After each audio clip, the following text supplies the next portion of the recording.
우리 이원석 증인께 질의하겠습니다. 네, 양 의원님. 네. 예. 내가 검찰 선배로서 네. 증인에게 질의한 것도 참으로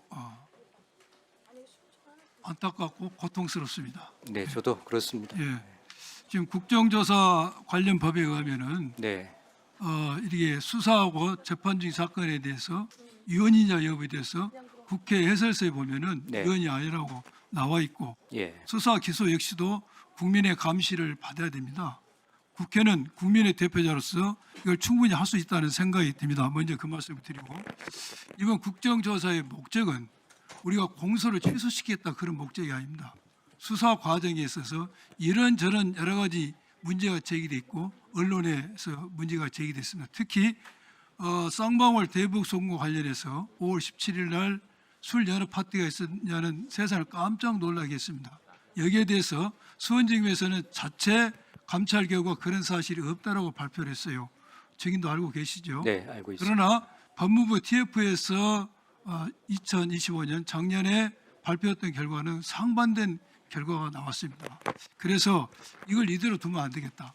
또한 대장동 사건에 있어서도 증거 녹취록이 위조가 됐다, 변조가 됐다라고 증거가 제시되고 있었습니다. 그래서 이러한 상황에서 이걸 국회가 가만히 있으면 안 된다. 이 문제를 밝히는 게 국회의 의무고 책무였습니다. 이것을 저는 그런 생각을 해봐요. 이런 문제가 되었을 때 검찰 스스로 이런 문제를 밝혀서 시시비비를 밝혔으면은 국정조사가 필요 없을 수도 있겠죠. 그러나 검찰은 움직이지 않았고 그 여러 가지 밝혀야 할 문제 중에 하나인 5월 17일 술 연합 파티에 대해서는 전혀 상반된 경고를 냈습니다. 그래서 이것은 국민을 대표하는 국회가 나서서 국민들에게 수사 과정에서 어떠한 문제점이 있는가를 밝힐 의무가 있어서 이걸 했던 것이지 공소 취소의 문제는 우리가 국정조사 과정에서 여러 가지 유법한 문제가 밝혀지면은 그 다음 검찰의 몫이겠죠. 과연 우리는 지금까지 몇 번에 걸쳐서 국정조사를 했습니다. 그런데 많은 사실이 드러났습니다. 유법 사실이. 증인께서도 언론을 통해서 알고 계실 겁니다. 대북 송금 수사 과정에서 박상용 검사의 녹취록 공개는 가히 충격적이었습니다.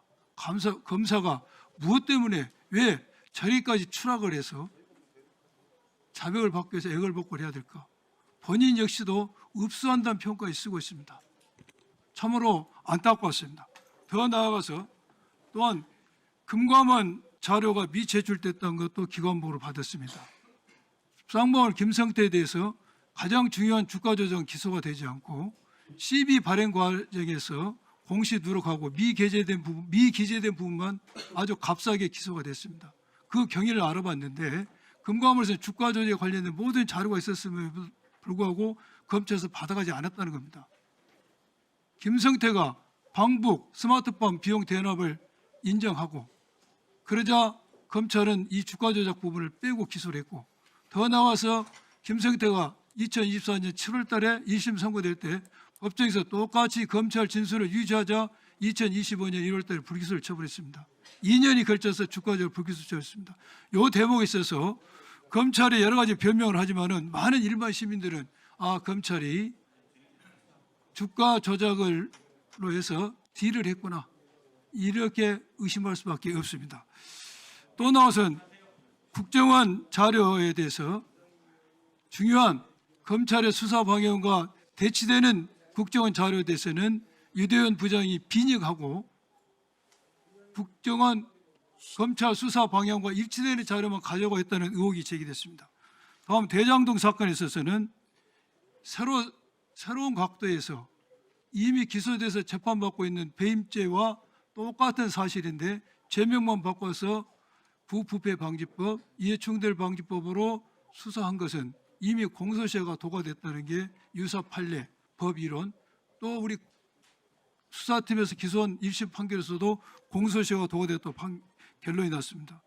왜 이런 수사를 해야 될까? 더 나아가서 유동구의 11억 얼마, 또 3억 얼마에 대해서는 입건을 하지 않았습니다.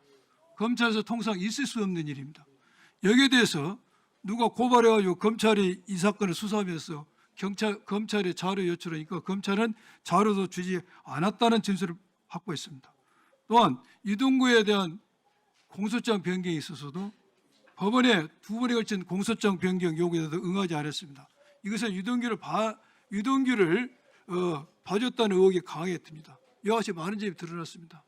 그래서 이번 국정조사는 증인께서 말씀하신 것처럼 정상적으로 수사는 부패 수사를 국회가 나서서 못하게 하거나 그러한 수사를 하는 검사에 압박을 하기 위한 목적이 아니라는 걸 내가 말씀드리고 싶고, 증인께서는 이번에 국조에 대해서 언론에 본인의 의견을 강하게 어필하셨습니다.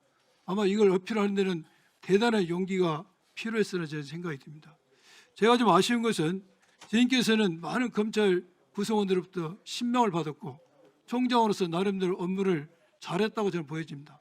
그런데 아쉬운 점은 이번에 언론에 발표했던 이런 용기를 가지고 총장 재임 시에 그런 결단이 있었으면 어땠을까 하는 아쉬움이 있어요. 구체적으로 말씀드리면 김건희 도이치모터스 주가적 수사를 어떻게 했습니까? 황제 조사를 했습니다. 검사들이 안가에 가서 휴대폰을 반납하고 수사를 했습니다. 저는 이 기사를 보고 너무나 치욕적이었고 깜짝 놀랐습니다. 이 수사하는 과정에서도 총장은 패싱당했습니다. 또 하나는 주가 조작 지휘권이 미보건산 상태에서 총장이 장관에게 강하게 이걸 어필해서 주가 조작 수사 지휘권을 복원을 받아야 되는데 그렇지 않았습니다. 더 나아가서 총장을 중심으로 해서 송경호 증인을 중심으로 해서 김건희 씨를 포털안에 세우겠다는 의견이 묵살되자 인사가 단행됐습니다. 그 인사에 대해서 총장은 언론 앞에 7초 패싱을 했습니다. 이런 제가 몇 가지 검증을 했는데 이런 사건이 있어서 용기를 가지고 대통령이나 정권을 향해서 이렇게 하면 안 된다. 이렇게 되면 검찰의 중립이 무너진다. 검찰 망한다라고 말씀을 해주셨으면 검찰청이 역사의 뒤엉켜로 사라지는 비극을 없앴지 그런 아쉬움이 있습니다.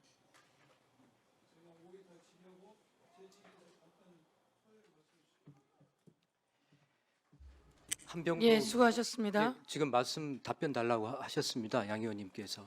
답변 들으시겠습니까? 예. 네.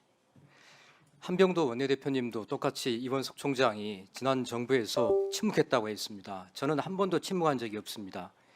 제가 밀실에서 대통령실에 이야기를 한 것이 아닙니다. 언론이 보는 대외적으로 당당하게 공표했습니다. 우리 법에 예외도 특혜도 성역도 없다라고 이야기를 했습니다. 법 위에 단 한 사람이라도 있으면 민주공화국 무너진다라고 했습니다. 여사에 대해서도 검찰청으로 공개해서 소환 조사한다는 것을 원칙으로 삼았습니다. 공개는 조금 다른 문제입니다만 반드시 검찰청사에 출석해서 조사하도록 지시를 내렸습니다. 거기에 대한 전담 수사팀을 만들라고 한 것도 저고 전담 수사팀 만들라고 하는 것을 공개한 것도 접니다. 인사에 패싱 당한 것 추미애 장관 때와 똑같은 방식으로 인사에 패싱 당했습니다. 사실상 총장 사퇴하라는 소리입니다. 꿋꿋이 버텼습니다. 수사도 저한테 보고하지 않고 출장해 수사했습니다. 그것도 사퇴하라는 소리와 다름없죠. 꿋꿋이 버텼습니다. 그 이후에 일선청에서 불기소 의견이 와도 저는 거기에 동의하지 않았습니다. 검사가 보지 말고 외부에 전원 외부위원으로 구성된 외부 사람들이 봐서 다시 판단하라고 해서 총장이 직권으로 수사심의위원회에 회부했습니다. 그렇기 때문에 최근에 알게 됐지만 대통령으로부터 여사로부터 이원석 검찰총장이 대통령한테 개긴다라는 험한 표현까지 들은 것 아니겠습니까? 책임 있는 사정기관의 사법기관의 장이 정권과 이렇게 공개적으로 대외적으로 자신의 목소리를 낸 적이 한 번이라도 있었습니까? 저는 지금도 마찬가지라고 생각합니다. 예.